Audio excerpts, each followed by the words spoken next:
Three straight playoff series beginning in 1988 raised the heat.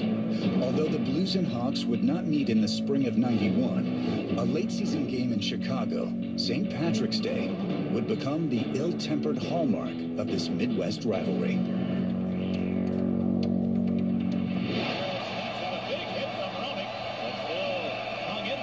That was a wild game. Roenick seemed to be the target. Featherstone first wanted him. Now Kelly Chase tries to rough him up. Here comes Goulet in there, and we got a problem in front of the Hawk bench. It's a 2-on-1 against Roenick. Chaser and Kimmel both came at me and beat the tar out of me at the same time. The Hawk bench is furious. Players almost coming over. It was very intense. There were a couple dirty things that had happened each way. Kelly Chase had had enough of Jeremy Roenick, and he decided he was going to go and take care of business. They had all of their supposed big tough guys on the ice. Once that fracas got taken care of, Brian Sutter put Adam Oates and I on the ice, and out came a plethora of very tough gentlemen from the Blackhawks. We have the potential for trouble here. We carried that competitive edge right to the line and maybe went over the line. Now Stevens just cross-checked Presley. Here's Thomas taking a swing at Stevens. And here they all go now pairing up.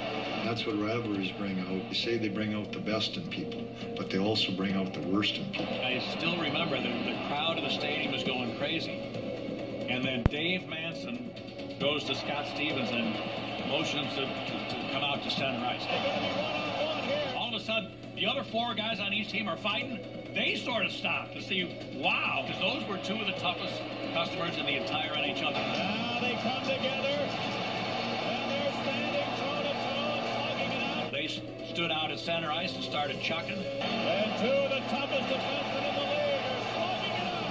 And now Manson gets a big right hand by Manson. Stevens trying to hang in there with him. That was definitely a heavyweight bout. Now Stevens has been cut badly, it appears, around the eye.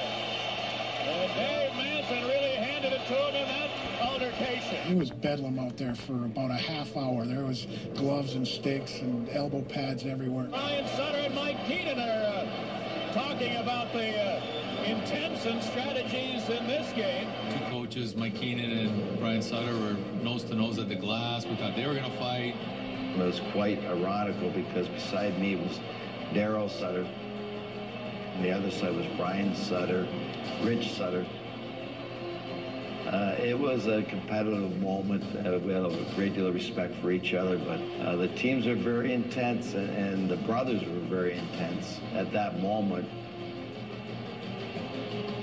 It wasn't just a game, it was a war, and you did not want to lose to one of your brother's teams. And so rivalries, again, between the Blackhawks and the Blues were intensified because of that. It just kept going on, and the fight would break out behind the net, and then there'd be one at the center ice. This was one of the more vicious brawls in modern NHL history. 1 year